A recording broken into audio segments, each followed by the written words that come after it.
ଦେଖନ୍ତୁ ଏଥିରେ ମୁଁ ନିଶ୍ଚିତ ଭାବରେ ରାଜ୍ୟ ସରକାରକୁ ଧନ୍ୟବାଦ ଦେବି। ରାଜ୍ୟ ସରକାରର ମୁଖ୍ୟ ଶ୍ରୀଯୁକ୍ତ ମୋହନ ଚରଣ ମାଝୀ, ଯିଏକି ଆମ ଓଡ଼ିଶାର ମୁଖ୍ୟମନ୍ତ୍ରୀ, ତାଙ୍କୁ ବିଶେଷ ଧନ୍ୟବାଦ ଦେବି ଏବଂ ଲ ମିନିଷ୍ଟରକୁ ବି ଧନ୍ୟବାଦ ଦେବି ଏବଂ ଯୋଉ ସଂଗଠନ ଅଛି ତାଙ୍କୁ ମଧ୍ୟ ଧନ୍ୟବାଦ ଦେବି।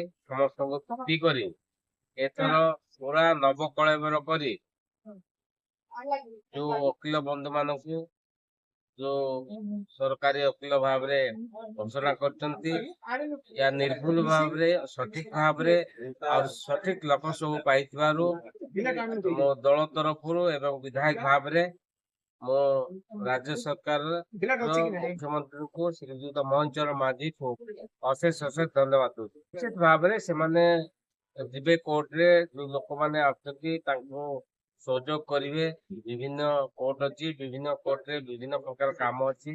ତେଣୁ ଆମର ଯୋଉ ଗ୍ରାମାଞ୍ଚଳରୁ ଯୋଉ ଲୋକମାନେ ଆସୁଛନ୍ତି, ହୁଏତ ସେମାନେ ବହୁତ ଲୋକ ଜାଣିନଥାନ୍ତି କୋର୍ଟ ବିଷୟରେ ମଧ୍ୟ, କିନ୍ତୁ ସେମାନେ ସେ କୋର୍ଟରେ ଯାହାବି ସେମାନଙ୍କର କାର୍ଯ୍ୟକ୍ରମ ଥିବ ତାକୁ ସଠିକ ଭାବରେ ତୁଲେଇବେ ଏବଂ ଏ ସରକାରର ଯୋଉ ସ୍ୱଚ୍ଛ ଶାସନ ଏବଂ ସରକାରଙ୍କର ଯୋଉ ଅଭିପ୍ରାୟ ଅଛି ଗରିବ ଲୋକ ବା ଅନ୍ତିମ ଧାଡିରେ ଥିବା ଲୋକଙ୍କୁ ଆମେ ସହଯୋଗ କରିବା, ସାହାଯ୍ୟ କରିବା, ସେ କାର୍ଯ୍ୟଟି ଓକିଲ ଭାଇ ମାନେ କରିବେ ବୋଲି ମୋର ସମ୍ପୂର୍ଣ୍ଣ ଭାବରେ ସେମାନଙ୍କ ପ୍ରତି ବିଶ୍ୱାସ ଅଛି ଆଉ ସହଯୋଗ ମଧ୍ୟ ଅଛି।